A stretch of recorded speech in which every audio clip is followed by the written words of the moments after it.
Hey, praise the Lord, guys. I'm Straw Greenhorn. And a certain woman with an issue of blood, 12 years, which has suffered many things at the hands of many physicians, and has spent all her living, and was not made better, but rather grew worse.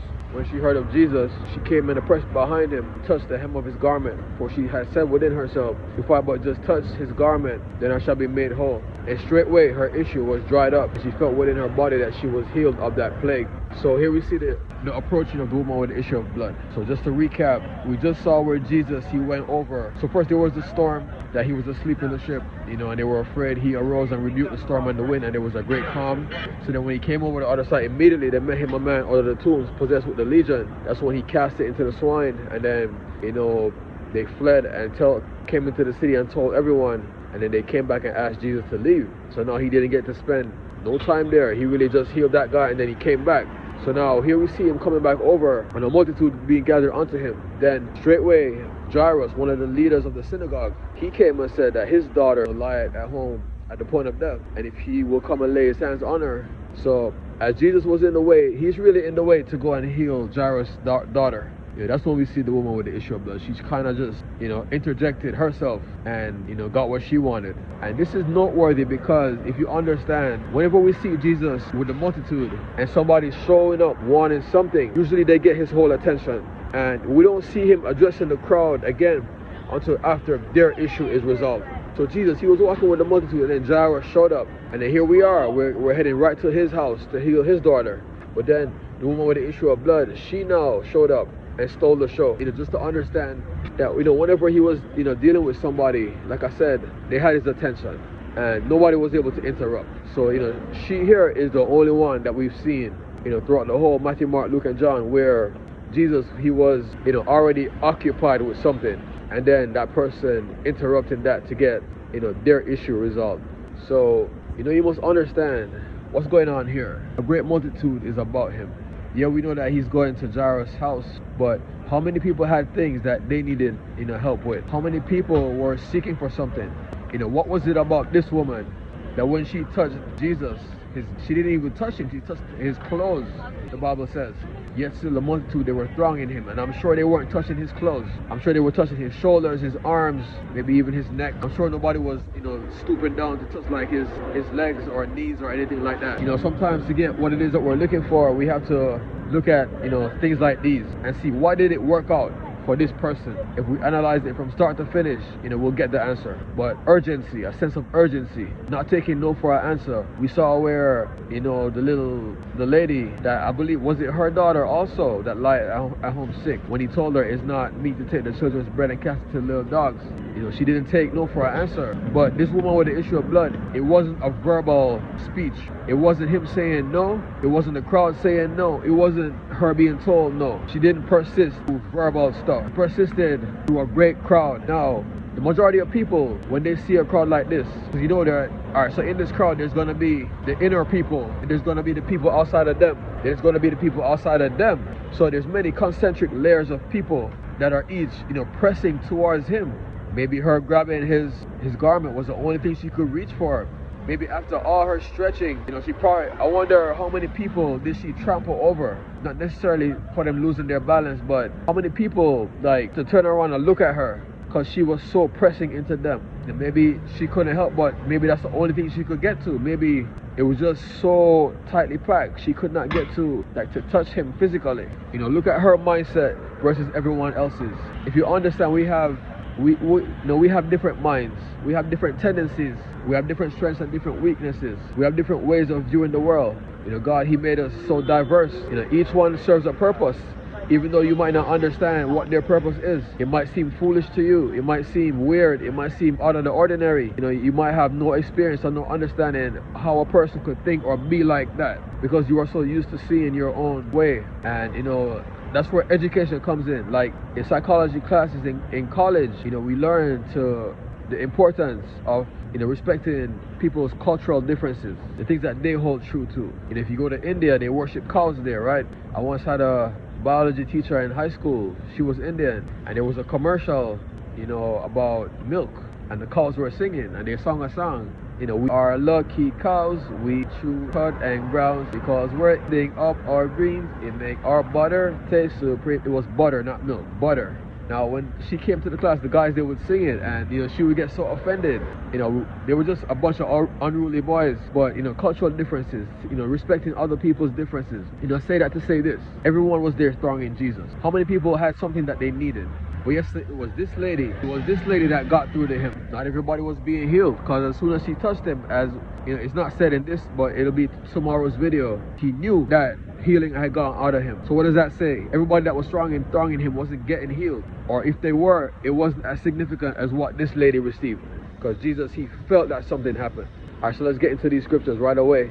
So this one, it starts out saying, and a certain woman with an issue of blood 12 years. So now, technology and medicine in those days, it wasn't as how we have it now. If you understand, in those days, bleeding, like to purposefully bleed somebody, drain them of blood, was actually considered to be a form of treatment. If a person was suffering with a fever or certain thing that they couldn't figure out, they would bleed them, because it would be considered bleeding off the bad blood. They didn't have microscopes in those days.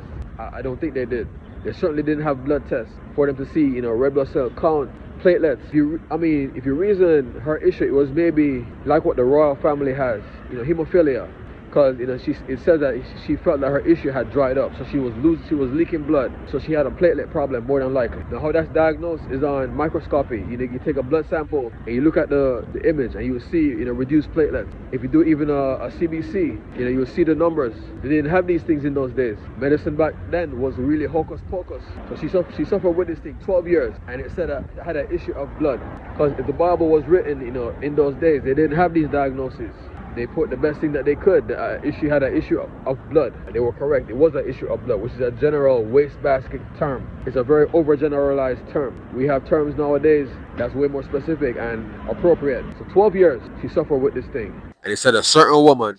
We've seen where they mentioned a Syrophoenician woman. They mentioned blind Bartimaeus, the man that was carried in the bed sick of the palsy. He was born of 4. They usually give a little background information, if not the person's name, where they're from. But in here, it just says a certain woman. We don't know if she was an Israelite or if she was an outsider. It doesn't say how far she came from. There's something. How far did this woman come from? Was she in the region round about? Was she from that area? Because, as we're about to see, she spent everything on physicians. How far did she come from? And just like the men, like I said, with the lying in the bed sick of the palsy, they brought him from somewhere. So now, you see what, with each step of the journey, they were great. They were gaining faith. They were looking forward. I almost want to say that coming from distance, you thinking about what you want, it's like you narrow in and you focus in on that thing. Just like for them, because the Bible says that as soon as they had uncovered the roof, Jesus, he saw their faith. He saw the experience that they had coming over there. And it's the same thing for this woman, I would say. I would say that, it's not written, and I can only speculate. But I would say that she was from some distance. Maybe not a very far distance, but at least a medium distance. Because in thinking about coming over there to get her healing, just like with the guy in the bed sick of the palsy when he was carried by his friends, that built faith, that built anticipation, really. Because remember, faith is a substance that things hope for, the evidence of things not seen. So with that journey, you're hoping and hoping more and more. Your hope is being exercised, and you're looking forward to it. You're imagining the possibilities. You're imagining what it's going to be like for you to get your healing. You're imagining how it's going to work out. So there really was a difference between her and everybody else. So I would ask the question, how far did she come from? So in the next verse it says, who had suffered many things at the hands of many physicians, and had spent all her living, and was not made better, but only grew worse. So like I said, in those days, medicine, no microscopes, no CBCs, no pathology, no biopsies, no staining under the microscope.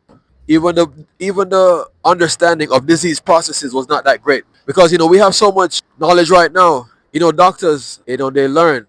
Well, I should say we learn, because I did graduate med school. That we really don't need all that much imaging and testing to diagnose diseases. We have such a thorough understanding of the processes of disease, how it starts, how it progresses, how it changes, how it appears, how it presents, that we're able to diagnose the majority of diseases just by doing physical and history and physical. Ask them questions. When did it start? When did you notice it get worse? What makes it better? What makes it worse? And observing, the lesions on the skin or the symptoms that they'll tell you, is that we have such a thorough understanding that we can diagnose, patients without any imagery, no CTC, no CBC, no CAT scan, no X-ray, MRIs, blood work. I remember in these days they had none of those things. It's retrospection that we can look back at things and understand them more. But remember, they didn't have that much to look back on. So she suffered many things at the hands of physicians because each one, he was really doing the best he could. It was just a guess. And it was all incorrect guesses, based on hocus pocus, I would say. Based on things that they imagined to be true, but really had no evidence of it being true.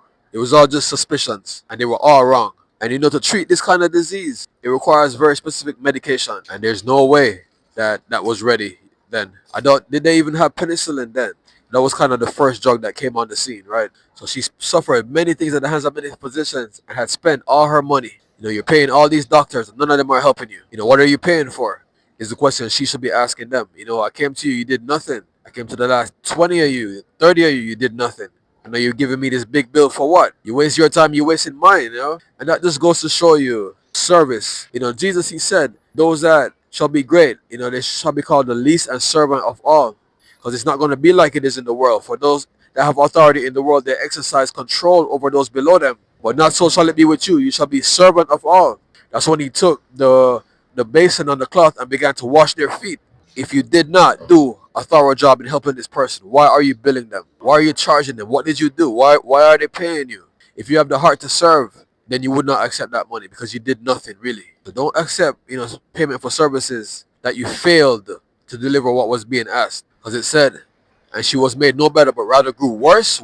She was growing worse. Because like I said, the best thing that they did in those days was to bleed people. I forgot who it was. Maybe, was it Einstein? I believe one of those important was either a philosopher or a scientist. I believe it was Einstein, if I'm not mistaken. It might be somebody else. That's how he died, I think. Because when he was presenting with his symptoms, they said, all right, let's bleed him. And the fact is, I think that's what it was, because he had a triple A, abdominal aortic aneurysm, which is the bulging of the blood vessels. Now, the blood vessels, they carry blood. So it had ruptured and he was bleeding internally. So he was already bleeding internally, and here they are bleeding him, externally also. So he died. I don't remember if it was Einstein or somebody else, but it was a really important scientist. In those days, that's the best that they could do. And that's why she was made so much worse, because she already has a bleeding problem, and what are they doing? They're bleeding her. So we're losing double blood. So she has suffered many things at the hands of many physicians. I can imagine one referring her to another, which referring her to another.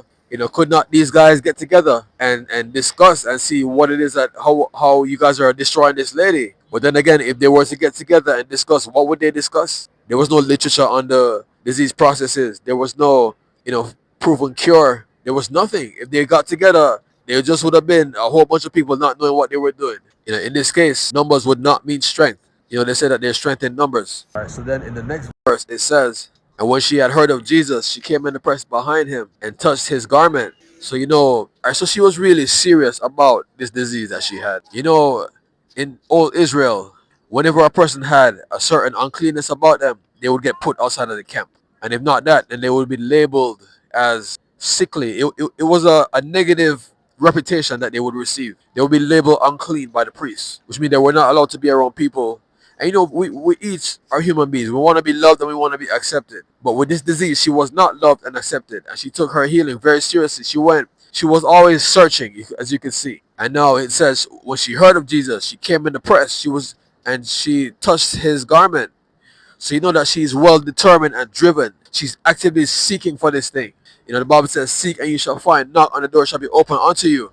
But then again, one could ask the question, what kind of disease is familial? It goes from, parent to child to parent to child. And I believe that this disease is X-linked. X-linked. So it's more likely to show up in males because, so the father, he gives a Y chromosome. It's not on that one. It's on the X chromosome, which is given by the mother. Because, so a female has two X chromosomes, XX. The male has XY. That's what the Y is what makes him a male. And this is carried on an X chromosome. So if a person has it, it really did not come from the father because he can only give a Y. So the mothers, they can tend to be a carrier because remember they have two X chromosomes. So chances are the other X chromosome is working. So it doesn't show up, and if it does, it's very mild. It's not that serious.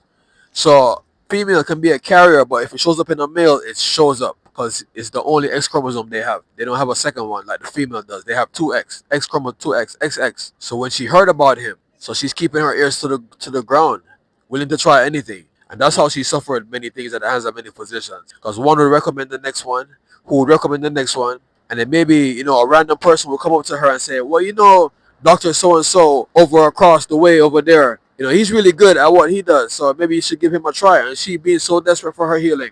I was about to say, seek and you shall find, not the door shall be open unto you. But how many, that came before Jesus or came after him that sought as much as they could and there was no relief for them? Because it is familial. So if she got the X from her father, that means he also had the disease. And the mother either also had it or she was a carrier. So the greatest, most obvious thing right here that is not preached or at least pointed out is, where did this woman get this idea from? Where? We know the story. We've heard it 1,000 times. We can tell it ourselves without even having to open the Bible. But does anybody ask where she got this idea from? How presumptuous to think that she could touch this guy and get healing.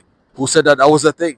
When Jesus healed, a lot of the times, he said, be it done according to your faith. We know that he touched the man, with the spittle on his eyes. He put his finger, in his mouth and then in the guy's ear. When he was deaf, he couldn't hear. The woman who, he said, it is not meet to take the children's bread and cast it to the little dogs. He just said the word. The daughter wasn't even around. The same thing with the centurion whose soldier was sick. Jesus, he said, say the word, my servant shall be, healed. Where did she get this idea from? That she could just touch the hem of his garment. We've seen in the Bible where God, he does honor certain people's faith, even though it's unconventional. This being one of those examples, because there was nothing proven before, anybody doing this and it happening. And we'll see later in the Bible where this became a thing, where they would line people up just to touch the hem of his garment.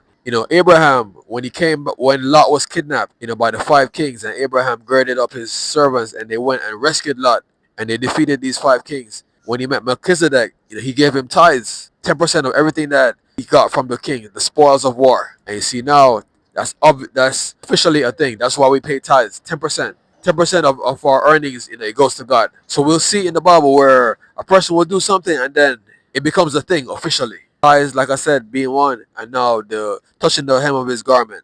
We'll see where Jesus actually rebuked the disciples because they wanted to do something like that, but in a negative way. They forgot what was happening, and the disciples said, Lord, should we call down fire from heaven on them like Elijah did? And he said unto them, you know not what spirit you are of, for the Son of Man is not come to destroy man's life, but to save it. So he rebuked them on that one. Alright, so in the next verse it says, and straightway her issue was dried up, and she felt in her body that she was healed of that plague. So here we see both of them actually feeling in their bodies. Gotta point that out. Even though it's in the next verse where he felt, virtue go out of his body. That's for tomorrow's video. But here he's saying that she felt that her issue was dried up. Both of them felt it in their bodies. He felt virtue go out. She felt the healing come in. It is God that does healing really. And it's God by his spirit. I heard a televangelist, he was speaking and he was talking about how virtue is going out of his body healing people. I'm like, no, dude. And, these are the guys that they ask you for, they sow $1,000 and then you'll get what you're looking for. They all have the wrong spirit, and I'm not surprised that something like that will come out of his mouth. I forgot which one it was that said it. So straightway her issue was dried up, and then she felt it that she was healed of that plague. He called it the plague. Now, like I said, she was just operating on just pure chance and faith, believing that it was possible. Bible says life and death are in the power of the tongue, and those that love it shall reap the rewards of it. She believed it so much that it became a reality. I am Straw Greenhorn.